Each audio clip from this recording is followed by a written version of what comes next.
All right. Hey, Brandon, can you hear me? How you doing?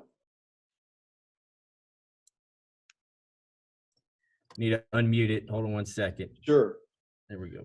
I'm doing good. How are you? Hey, Brandon. Good to talk to you. All right, man. So I don't have to tell you, playing collegiate football is tough enough, but having to deal with a pandemic, everything you guys have been through, fighting through that, and now into practice, what has that been like for you student athletes?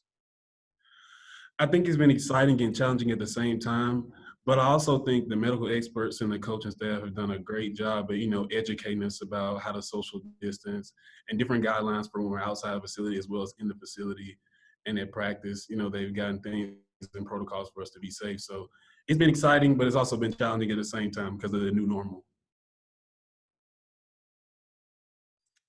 We'll go to Brent Hubbs.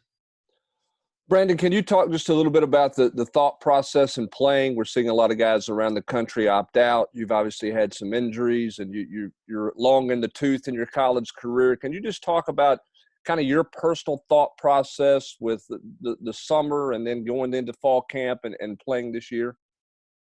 Yeah, so me personally, I'm all in.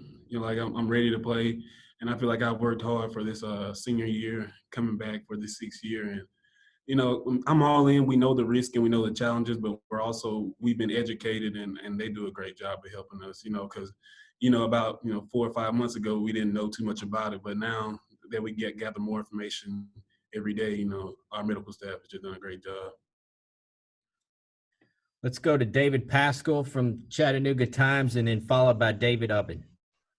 Hey, Brandon, this pandemic, especially this past spring, gave us all time to kind of chill and reflect.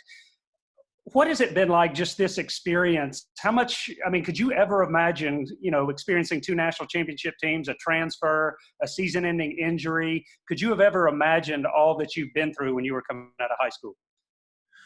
No, looking back, I couldn't imagine.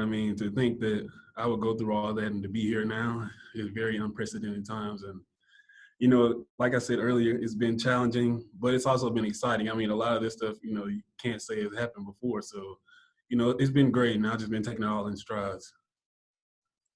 David Ubben?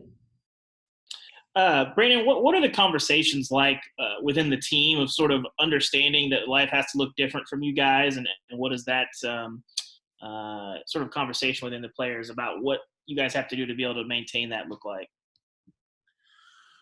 So when we first got back, there was a lot of questions as to, how we would do things and things like that. But as we got kind of into it, guys got more comfortable. And I think we're to a point now where we're able to know what the protocol is, know the guidelines, and we're able to follow it. And so it kind of allows us to kind of continue on like normal, but we have different like protocols that we follow as far as social distancing and things like that, wearing masks in public and in practice and things like that. Let's go to Mike Wilson, followed by Patrick Brown. Yeah, Brandon, I think you might have talked about this back around the Gator Bowl, but what went into your decision to come back for a 6th year? Why is that something you wanted to do? And then second question, what have you guys said to Cade Mays this week to kind of encourage him and keep his head up? So to answer your first question, I think me coming back, the opportunity to play another year, as we talked about earlier, I had season-ending injuries. So just being able to come back, play another year, get more film on tape, and also help the team be successful, I think that's what really went into it. And also the opportunity to get another degree. I'll be graduating in December, so that was kind of what went into that. And, I'm excited, and I'm glad I did, not looking back. And then as far as Cade, Cade's a great guy. He's worked hard. But, the decision's not up to us, but we fully support him in everything that he does and his decisions. So we're happy for him, and we're here working with him. Patrick? Hey, Brandon, you've been in 2 big programs now for 2 and 3 years. Just how much have you had to change just your basic routine this year in terms of, having to show at the complex with masks on, having to adjust how you follow the protocols, and even going to classes online? How much of an adjustment for your routine has that been? Not too much, because in the spring, most of my classes were online, so it's not as big of an adjustment for me. But the biggest thing that I focus on this off season is recovery and taking care of my body. So I feel like I've taken that to another level and to the next step. this off season. I feel like Geronimo and the training staff, they've done a great job of giving me a routine and things to be able to recover from practice and keep my body in tip-top shape. Let's go to Vince Ferrara, followed by Trey Wallace. Hey, Brandon, two things. One, what do you think about playing an SEC schedule, even though I know you guys are typically just thinking one game at a time? And then also talk about some of those other young offensive linemen around you. How do you think they've developed either body technique, anything like that? Yeah, so to answer your first question, I believe it's been kind of what was part of the first question? The SEC only schedule that you guys will have this year, even though I know you're probably just thinking one game at a time. When you think about that, how cool would that be to play SEC only? Yeah, I mean it's very exciting. Just from not knowing if we play in like April to now actually having a schedule and things like that. I think it's very exciting. We'd love to play and we're ready to play as a team, and we've been working hard this off season with the new protocol and everything, and just even having the opportunity to play is big, and we're ready to go. So we're excited about it. And what about your young offensive linemen, their development? Yeah, the young offensive linemen, they came in, they worked hard. Guys like Spraggins, James Robinson, guys like that, they've came and worked hard. I'm always watching film with them, and just before this, I was watching film with some of the younger guys, just kind of going over practice tape and kind of getting them used to like the fundamentals and different things that we work on in practice, and just kind of help them along. And they've been working out good. Trey? Brandon, good afternoon, buddy. What is your relationship been like this offseason? And you had an opportunity to play with him last year with Jarrett Garantano. It's always big to have that center quarterback relationship. So can you talk about that a little bit, how you guys have been working together this offseason leading up to fall camp? Yeah, well, me and Jerry, we have a great relationship. We worked hard this offseason. I know we watched a lot of film together in the spring of just different opponents and things we could improve on last year. And, along with him and also the other quarterbacks, we just started kind of watching more film and just trying to see like what we can improve on as far as whether it's communication or technique or anything like that, snaps, anything. So that's kind of working with him and the others. Let's go to Blake Topmeyer. Hey, Brandon. Last week when some other conferences canceled their seasons, the Big Ten, the Pac-12, some others, what was that like as a player to see that unfold, and what were your thoughts, as you were waiting to see what Tennessee and the SEC were going to do? Well, yeah, just, seeing that, I mean, the first reaction was kind of sad for those guys in the conference. But, I mean, I know that the commissioner and people around our conference will make the best decision for us possible. And, we're excited whether we play or we're not. We want to play. We'll go to Luis Fernandez, followed by Dan Harrelson. Hey, Brandon. So much of this offseason seems to revolve around player agency and player power.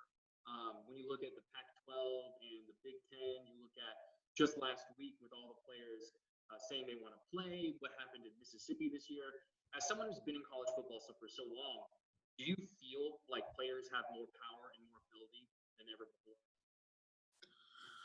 Well, I mean, to answer your question, I feel like, the players have a voice, and it's great, for players to kind of speak up now. And I think the times in the past 4 or 5 months with all the things that's happened, it's kind of allowed, players to use their voice in a positive way. And I feel like, they're doing a good job with it. So that's how I would answer that.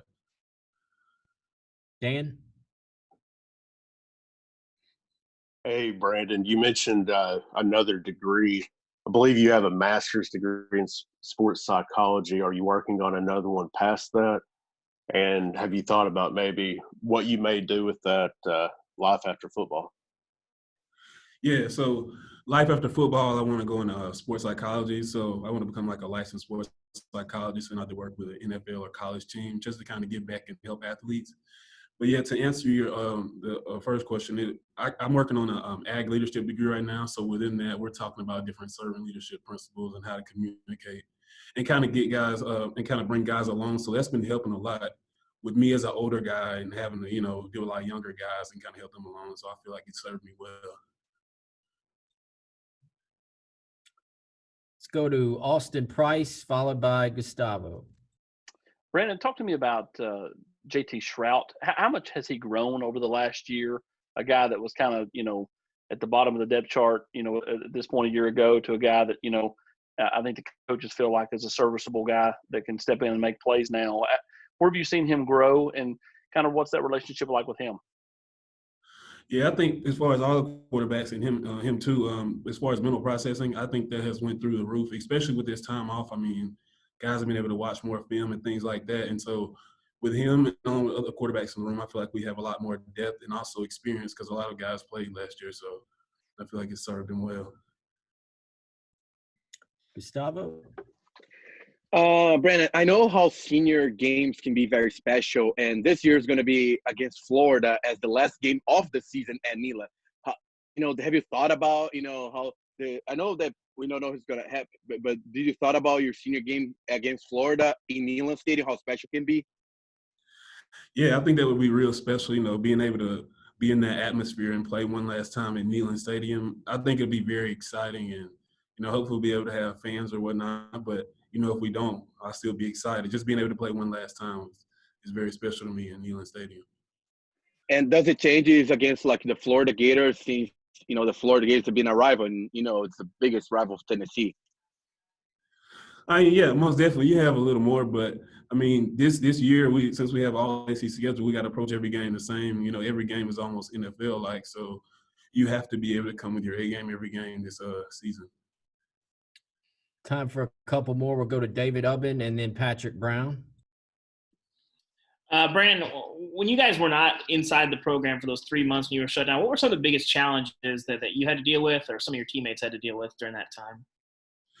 I think the biggest challenge is finding ways to work out. So we had to be creative. And I think AJ and the strength staff, they've done a good job at sending us home videos every day of how to work out. They sent us bands in the mail, and so they were able to create us a program to kind of move us forward, working along at home.